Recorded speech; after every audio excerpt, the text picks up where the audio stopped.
আসসালামু আলাইকুম।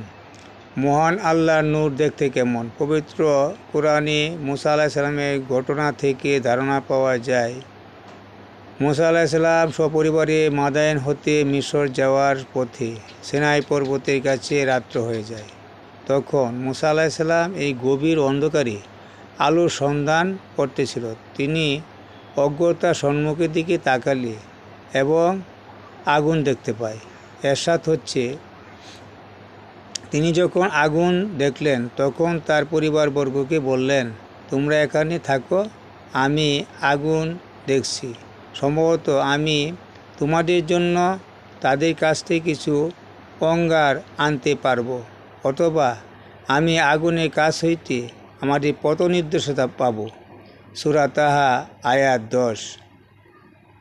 অন্য এক আয়াতে বলেন, হে মুসা, নিশ্চয়ই আমি তোমার প্রতিপালক, অতএব তোমার জুতার দই খুলে ফেলো, কারণ তুমি পবিত্র তুয়া উপত্যকায় রয়েছ এবং আমি তোমার সম্মানিত করেছি।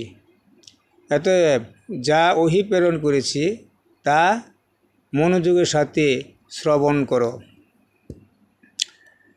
আমি আল্লাহ, আমি ব্যতীত কোনো উপাস্য নাই।